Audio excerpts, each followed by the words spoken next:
With McValue at McDonald's, you don't just get deals on the drinks. You get deals on McDonald's drinks. So when you're breaking a sweat, embrace the chill without breaking the bank. And when your crew is running on empty, keep your wallet full while refreshing the squad.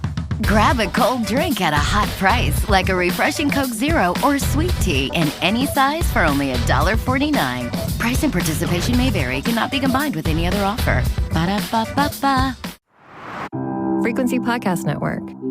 Stories that matter, podcasts that resonate.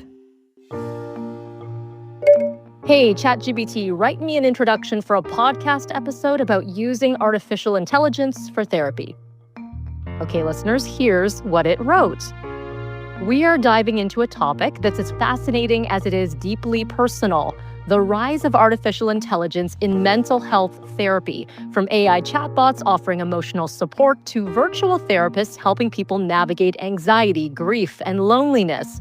We're seeing a growing number of people turn to machines for something once thought to require a very human touch. But does it actually help? Can an algorithm understand our emotions? And where do we draw the line between innovation and intimacy? That's not half bad. I'm Melanie Ng, and in this episode of The Big Story, we take a close look at the growing trend, including the benefits and possible dangers around it. Joining me for this discussion is psychotherapist, coach, and consultant Roxanne Francis. Thank you so much for joining. Thanks for having me, Melanie. It's my pleasure to be here.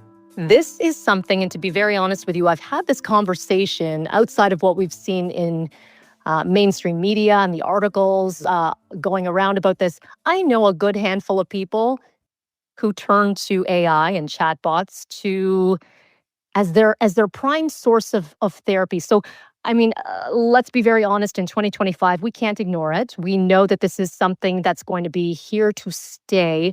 The bigger question is, when it comes to you and what you do, your clients, your colleagues, when AI enters the conversation, what say you? My biggest concern is safety, right?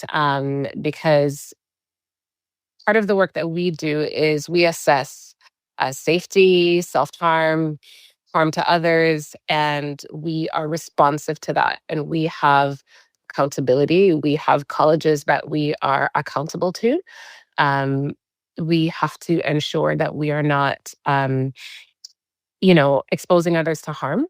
And if someone's safety might be at risk, we are obligated to contact the appropriate authorities to ensure that people remain safe. And my concern is that AI might not be able to do that. Yeah, we're going to go through in this episode a whole slew of the pros and cons, or even the in-betweens, because there's a lot of gray in this conversation. So here's what I did, Roxanne. I got two people who I know to write me these anonymous testimonials, who both say they turn to AI, specifically ChatGPT, as their therapist, they say, whether or not it's their primary source or just here and there. And I want to read two of them to you, and I want to get your take on it because they touch on so many different issues. Okay, so here comes testimonial number one. I've been using AI kind of like a parenting therapist. It's honestly been so helpful. When something happens with my kids, like a meltdown or a weird new behavior, I can just ask a question right away, get some ideas on how to handle it. No booking appointments, no waiting. It pulls information from experts, articles, and podcasts. Okay, so as a professional in your field, when you hear someone saying, okay, this chatbot is doing this for me, how do you respond to that? I mean, I totally understand the desire, the pull. It's immediate. It's right there. It's, unless you have the paid version, it's free. There's no waiting to your friends' testimonials. I can totally get it. The only challenge is there is no follow-up in terms of how is this going? How are we doing from one moment to the next? How did your child respond to the last thing that you did last week when you asked me this, when you asked for this advice? And how are they responding now, right? Sometimes a chatbot knows to ask a few questions in order to pull more information. But when I see when a parent comes to me and they have a child that they're concerned about, I'm asking all kinds of history questions, pregnancy, postpartum, mental health in the family, all of these things. We ask developmental questions to assess quite, quite adequately. And I just don't know how much AI is doing that, but I can totally see the pull towards it. Yeah, you talked about some of the context. That is something that, again, gets lost often in the technology. They're not getting all the pieces of the puzzle. Um, Mhm. do you see that as a major barrier when someone says they only use, these chatbots and they take, word for word and all this advice and they apply this advice, but they're not, this chatbot, this technology is not getting all the pieces. Do you Yeah. worry that it'll send people in the wrong direction? 100%. It's like going to Google at 3 in the morning because your arm is itchy. You can walk away thinking that you have a life threatening condition because you don't know how to filter all of the information that the internet is spitting out at you. So you really have to be careful. And, you know, eh, a layperson, so to speak, doesn't know how to filter out, the things that are not relevant. So those are some of the things that you have to be careful of. Yeah, the one positive that I got from this testimonial was the accessibility. I think, Oh, for sure. yeah, for some people who might be on wait lists or perhaps cannot afford therapy, what do you recommend for them? I can totally understand the accessibility issue. Wait lists for affordable therapy are astronomical in terms of the length of time that you have to wait. The more accessible a therapy is, or you know, the more accessible something is, the longer you have to wait for it. There are just more people who are waiting to use that service. I say put your name on the list anyway. It will eventually come to the top. For people who maybe have benefits, in person or virtual therapy with a physical, like a human therapist, um, might be available. That might be available to them. For people who don't have benefits, I say you can try to use AI, but be very careful about the questions that you ask it. The other thing too is that it's one thing to get parenting advice from a chatbot. It's another thing to ask it questions about trauma symptoms, right? You might want to get um, you know, things like, how do I deal with the relationship with my sister? And you might get some advice around that. But, if you've been through some really deep trauma and it's been years long, that requires a journey. That it's not a one and done. That's not just typing in a question and spitting out an answer. It requires someone to connect with you. It requires someone to, as I would put it, catch your tears, right? Someone to empathize with you, someone to get enraged on your behalf, someone to support you, provide advocacy.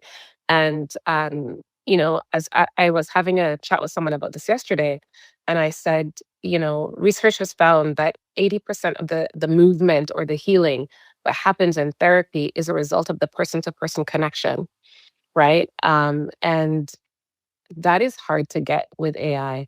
Now, mind you, I understand that when you turn on the audio feature of AI, it sounds like a real person. They chuckle, you get the vocal nuance, but it's different in terms of the person to person connection, um, and it fosters healing. And so, I tell people that healing isn't always a destination. Quite often, it's about the journey, right? I've had clients who have moved from, being in abusive situations to going back to school to, finding new jobs and changing careers. And all of that happens, yes, because of the hard work that they put in, but because of the person to person connection and the journey. Um, Another thing that I do, myself and my colleagues do quite a bit is, what's called self disclosure. So, say, for example, this morning I was working with a couple and they were talking about a particular situation. And I've been married for years, and I offered a little bit of self disclosure, and I said, well, we had something similar about 10 years ago, and this is how we navigated it. And, these are the pitfalls, and this is what worked. And we've tried this solution. And so, the self disclosure helps in that the client feels like they're not alone in this. that other people have been through it. And there's something that causes encouragement when a therapist can say, hey, I've been through some of this and I've come out on the other side. Mind you, you don't share all the personal details, but you there's a little bit of self-disclosure and it helps along the healing journey. And I don't care who the chatbot is. AI cannot say it. I've been through that too. And if they say it, they're lying because we know that's not true. Yeah, that's really Exactly. interesting. I think whenever we have these technology conversations, it always comes back to the word connection. And that human connection is something that is so untouchable, because you can only read so many things on a screen. But if you are not connecting in the way as you did, self-disclosure as you did, and putting yourself in someone's shoes, it's a whole different ball game. Okay, so that's a big one, Roxanne. So thank you so much for bringing that up. I want to read you another testimonial. And you brought something up when it comes to insurance. This person is a freelancer, and so they don't have insurance that would potentially cover therapy. They said, personally, it has given me both career and life advice, offering perspectives on personal challenges and relationships. Here's the interesting part to the testimonial. They said, as AI learns more things I've told it, the saved memory helps deliver increasingly tailored and relevant guidance based on past chats. Now, for me, this Yes. feels like a bit of a red flag because if this is storing all of these personal bits of information, your hopes, your fears, your past experiences, is this dangerous in any way? Exactly. You have to ask yourself, where is this information going? Who is keeping all of this information, right? It showed up in the news the other day that a DNA company had closed down. And the question that everyone's asking is, where's everyone's DNA information going? Right. And so to your point, the more you use this AI agent, the more it learns about you, the more it stores the information. And I do believe that there is a privacy concern here. Where is this information going? Who is storing all of this information? I came across a statement a few years ago, and it has always stuck with me. It says, if a product is free, then you are the product, right? And you have to be really, really careful about all of this information.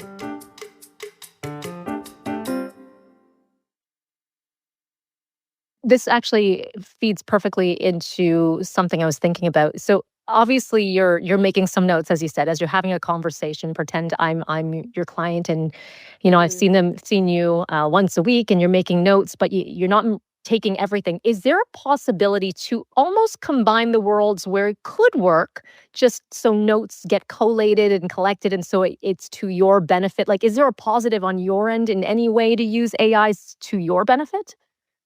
Yes, actually, there is a platform. Many therapists will use some kind of technology, whether it's to book appointments or store notes or client information or whatever. And the system that I use actually came up with a feature called AI Scribe. And they support allied health professionals. So not just therapists. So therapists, massage therapists, chiro, acupuncture.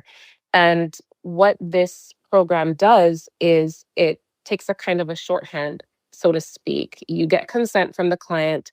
It listens, so to speak, and takes a shorthand. And so for every therapist that I know, the bane of our existence is actually typing in case notes at the end of the session or at the end of the day. It takes a shorthand of all of the work that we do throughout the session. It truncates the notes, it creates them for you. And it's in accordance with our college, with privacy standards. And so it isn't stored in the cloud or in the system for a year, 7 years. It legally destroys the information after a day, 2 days. Like you can toggle and adjust the settings as you desire. But I think there are ethical ways where we can marry the two, because there's something to be said about accessibility, 100%. There's something to be said about how quickly people can access the information, but we have to be mindful about storing people's information in an ethical way. Um, we have to be mindful about safety. We have to be mindful about guidelines. There's a reason that our professional colleges exist, right? And while there are wonderful, responsible, ethical counselors and therapists out there, there are a few out there who sometimes they go rogue, and there are systems that hold them accountable. And every once in a while, people's licenses might get suspended or revoked based on poor decisions that they might have made. And my question is, who is keeping these systems accountable? That's a really good question. Two things that have just popped up in my mind are for someone who might use this artificial intelligence as their prime source of these conversations. Is there a possibility that there might be some sort of over-reliance and this long-term effect where they only go here and they only think to do this and they always have to go to AI to get XYZ answered, to the point where that human interaction becomes so little and, it's just a relationship that no longer becomes important? Yeah, yeah. One of the concerns, I also teach part time at a university, and one of the concerns about AI is that it's stifling critical thinking, is that people, they just, copy and paste. And they ask AI everything. No one knows how to put a sentence together anymore. And in this case, people no longer know how to self-reflect or to challenge themselves or to do the deep thinking that is required for a certain level of existence in this world in order to build relationships and so forth. Um, the other thing about our world, and from my perspective, what I've noticed about mental health in the Western world is that as our culture becomes more and more individualized, people become more and more stressed, and mental health becomes increasingly challenged. We live in a world where, we were built for community, but that is becoming smaller and smaller. And so, as we get rid of community and as we live just individually and reduce our connections and only connect with, you know, these technologies, then it creates increased stress, and we're not meant to live like that. And so we might be turning to chatbots and AI for mental health support. If that's the only thing that we turn to, I find that you're actually damaging your mental health. I think about this in other terms too, Roxanne, and I know a lot of people turn to it for, say, resume help, for interview prep. And I have sat in interviews on the other side of the table where I've interviewed people who look so great on paper. Wow, look at this cover letter. They know exactly what this company is all about. They can relate. Wow, all of your experience really aligns with what this company wants, especially the posting. And then you have the face to face, and something's just not connecting. And, clearly, there's AI at play, but I'm not going to fully put the blame on there because some people might have cleverly, analytically written all of that and not, and just can't seem to present it in person. But it begs the question of just if we've lost the art of communication, face-to-face communication.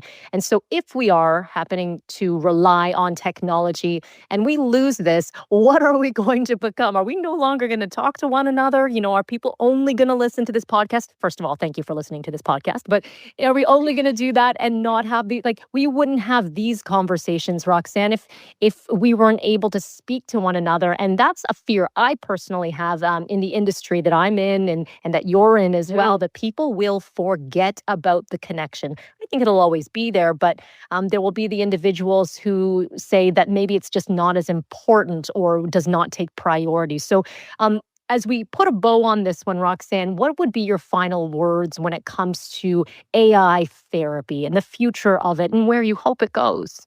I completely understand the pull towards it. If someone is accessing therapy, I would say use AI in between, right? You might use AI to say, what are some ways that I can manage my, panic attacks when they come up? What are some ways that I can tell my partner that I love them, right? But I think the deep things need to be discussed with an actual therapist. I understand that there's a wait sometimes for free resources, if that's the case, then you can certainly, there are books out there that are fantastic that you can use while you wait. You can certainly use AI for some of the high level questions, but I think the deep level things require a more human touch, specifically as it relates to safety. And then the last thing I will say is that, when I talk to child development experts, they will say when you throw a child technology too early, it delays speech, it delays understanding. And so you want to create balance. Yes, we live in a world of technology and the children are going to need to learn how to use it, but they also need to learn how to communicate verbally. They need to learn how to write with an actual pencil. And so we need to learn the art of communication and we need to practice it before it goes, before it goes badly. Amazing, Roxanne. Thank you so much for this conversation in person or virtually, but at least I'm Yes. seeing your face. Yes. Thank you. And that was The Big Story. You can send us feedback on this episode or any other episode. You can email us at hello@thebigstorypodcast.ca. You can find us on the Seeker app or on all of your favorite podcast players. Don't forget, you can rate, review, follow, and share. I'm Melanie Ng. Thank you for listening.